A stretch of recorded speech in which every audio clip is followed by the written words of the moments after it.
But let's talk about the defense because I feel like that was more what we were learning. We know the offense is good. I don't know, is that good? Or maybe the Colts defense maybe the Colts are just dead. I don't know. But the Niners offense is legit. You got a hell of a quarterback, and if he goes down, you got another hell of a quarterback. You got a hell of a tight end, and if he goes down, you got Jake freaking Tonjes. Christian McCaffrey, maybe he was just pacing himself the whole year, the last 2 years, maybe. I don't know. And you got Jawan Jennings, who's finally like the offense is legit. You have Debo's gone. You don't have to worry about giving him touches. Ayuk's gone. I'm not gonna say anything about Ayuk, but it just seems like the offense is legit. The defense is what we wanted to learn about. Like, can you stop Jonathan Taylor? Can you stop Phillip Rivers? And what did we learn about this defense? Well, I think we learned that when they game plan to stop the run, they can stop the run.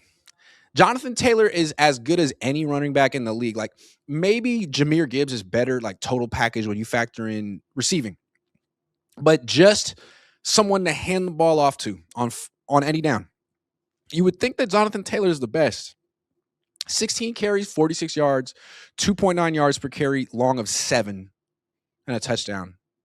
It's an ass kissing. That's an ass kicking, not an ass kissing. So shout out to Robert Saleh, Tatum Bethune, Sam Okwanu, Alfred Collins, CJ West. Really, really, really incredible performance against the run without Mykel Williams, Nick Bosa, Fred Warner. When the Niners game plan to stop the run, they can do it. Like, they didn't do a very good job last week against the Titans run game, but I think they were probably more concerned about the quarterback. So why did Phillip Rivers play so well in the first half? Like, let me get these splits for you. In the first half, Phillip Rivers' passer rating was 124. In the second half, his passer rating was 56. So what happened with the Niners? It seemed to me like, one, Robert Saleh had the Colts run game scouted and game planned, which is not really a surprise. Robert Saleh is a really good defensive coordinator. And Jonathan Taylor's been in that offense a long time. He could see how they use him. He was prepared. The defense was prepared. They did a good job against Jonathan Taylor. But Phillip Rivers was killing him. And I think what's interesting about the way, first of all, he's hard to prepare for. He had one game. And in that one game against Seattle, you're going against a great pass rush. So Rivers threw a bunch of short passes. And you're thinking like, man, is that all he can physically do? And the answer is no. The reason he played that way, the reason that Shane Steichen and the Colts called passes that way is because, they respected the Seahawks pass rush. There's nothing really to respect about the Niners pass rush. So first pass of the game was a deep shot. It was a horrible deep shot. One of the worst throws you'll ever see. But the Colts game plan was, we're going to throw a lot. We're going to throw a lot. And we're going to push the ball down the field some. And I think it was clear that Robert Saleh was not prepared for that. Again, you just had one game of film to go off of, and they ran the ball a lot against Seattle. In this game, it was clear that the Colts were aware of what they put on tape, were aware of how the Niners would approach. We're going to take away the run and the short pass. And all of a sudden, they're dropping back over and over and over again. And it seemed like the Niners were completely caught off guard. I don't want to make excuses, but in the second half, the first half, Rivers was 14-21 for 175 yards, 2 touchdowns, no picks. In the second half, he was 9-14 for 102 yards, no touchdowns, 1 pick. So I don't know. It seemed like he saw what the Colts tried to surprise him with. He went at halftime. He told his players, they made the adjustment. They did a lot better in the second half. The thing about the Niners is that their defense isn't good at all. And at best, it's mediocre, but it's really well coached. Like, you could argue that the Niners defense was better last year, right? They had Fred Warner last year. They had Nick Bosa for the most part last year. But they were really, really poorly coached in the red zone, on third down. Like, they sucked. And it was very much Nick Sorensen's fault. I think it's interesting how important a good coordinator is. Robert Saleh's not going to make this defense good. He's not going to invent a pass rush that isn't there. There's only so much he can do. And giving up 27 points is alarming. But 17 of those points came in the first half. And, those first two touchdown passes, the Niners just weren't prepared for the Colts to play like that. Once they saw it for a couple of quarters, they shut it down. So if you're looking for hope that the Niners can win the Super Bowl, look at the second half. Look what their defense did. I think what their defense did in the second half is more important than anything else the Niners did in this game.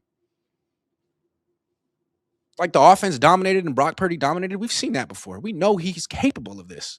We know the offense is capable of this. They said they have a Super Bowl caliber offense and they're playing like it. Now we'll have to see it against Seattle in a couple of weeks, but because the last time the Niners played Seattle, they scored 17. Could have been 23 if Jake Moody hadn't missed 2 field goals. But I wanted to see, are you going to get eviscerated by Phillip Rivers? Because if you do, I can't take you seriously. And at halftime, I was thinking, I can't take this team seriously. I did an instant reaction at halftime. I'm like, man, I'm sorry. They're going to win this game, but they're not going to win a playoff game. But then they made those adjustments at halftime. You're thinking, damn, man, like, it's really well coached. They can stop the run. Tatum Bethune's a hell of a player. Their safeties can really stop the run. Now, it's going to be interesting to see what happens.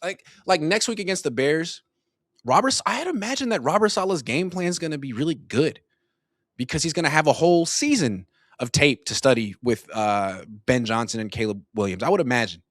That being said, the pass rush is magically going to be good next week. And if you have Caleb Williams, the thing about the Niners defense too is, yeah, they can stop the run when they're game planned for it. But you know what they really have a tough time stopping? A quarterback running. And Caleb might be the best scrambler in the league. He's up there, man. The Niners don't contain quarterbacks well, although now that Bosa's out, maybe they contain him a little bit better because he didn't give a shit about containing quarterbacks or rushing like a teammate, like a. Anyway, shout out to Robert Saleh. I didn't get it at first. I thought he was getting his ass kicked by Phillip Rivers, and he was. But the second half was way better, and then afterward, D. Winters came to the podium and broke down the whole thing, gave Robert Saleh credit for making halftime adjustments. A lot of times coaches talk about halftime adjustments not being real. They are real, and Saleh did it. It's 15 minutes, and it's like 3 minutes walking over, 3 minutes walking back. So it's like really like 9 minutes. He did it. In the first half, I was thinking, man, he's not going to get a job. No, people are going to turn on this and watch Phillip Rivers eviscerate him and say, yeah, no thanks. But by the way he ended the game, I'm once again thinking like Robert Saleh is not going to be here next year. We'll see. Adrian Gonzalez says, I love you, Grant. No one says it enough. I love you too, Adrian. Andres. Oof, sorry. Food Facts Every Day says, dedicated segment to Brant Boyer special teams. I will. Giovanni Miller says, if the Niners don't fire Jim Harlow, what? If the Niners don't fire Jim Harlow, what would have been the most likely outcome? Plus, too young to remember. Why did they fire him? Jim Harbaugh? They called it a mutual parting. He was not officially fired, but it seemed like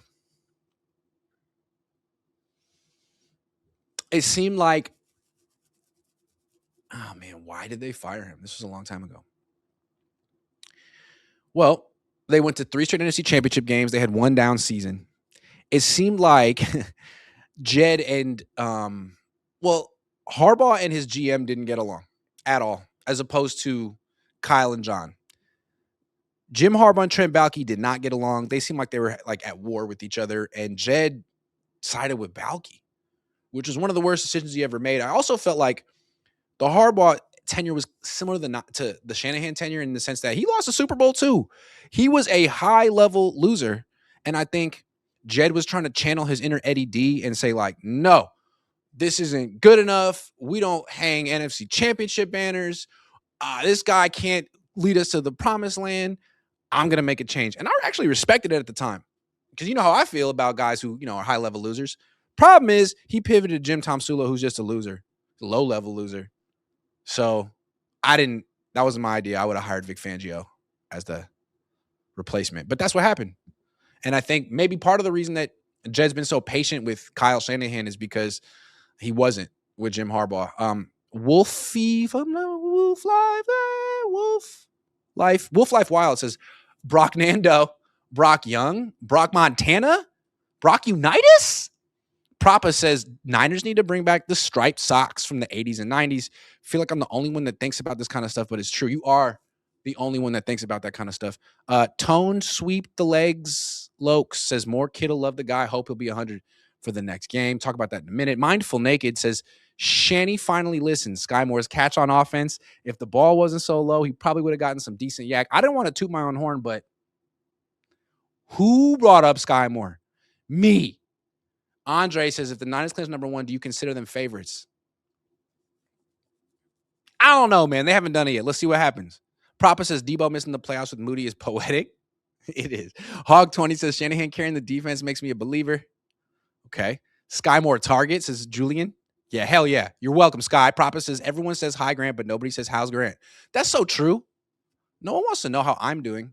Nico says, got PTSD on the Brock fumble. Why does Kyle continue to use the tight end to block pass rusher? That was crazy, man. Hit his arm and shit. Oh, poor Brock. Kyle is something else, man. He's a piece of work. He's a caution. You got to keep your eye on him. The Arcade Master 24 says, I think it depends on if Salah gets offered a decent landing spot. I don't think Salah would leave if he was going to another franchise to die. He seems to be having a great time back with the Niners. Yeah, because I'm here. Loves me, man. My candid analysis. Showtime says, watching Rivers at the line of scrimmage was Peyton Manning-esque. Quarterbacks don't do this anymore because of pure progressions. I fucking agree, man. Watching him hurry to the line of scrimmage and then read the defense, call the play. Like, I grew up on shit like that. I love it. And I wish quarterbacks were taught to do it and encouraged to do that kind of stuff. I feel like if you really wanted to make Brock Purdy an elite quarterback, you should tap into stuff like that. Because I call these quarterbacks nowadays like joysticks. Man, you're like a Madden player. And the play caller's pushing the buttons, dude. You're just out there. You're an implement. I think Brock, as a joystick, is limited. But as a quarterback, he could be Mr. Unlimited, but they just has to get more freedom. Because his best attribute is his quickness, but his second best attribute is his mind. Tyler Barton says, Jed wanted a yes man, never made that choice again. Andre says, I love you, Grant. I want to know how you're doing. I want to know how you're doing too.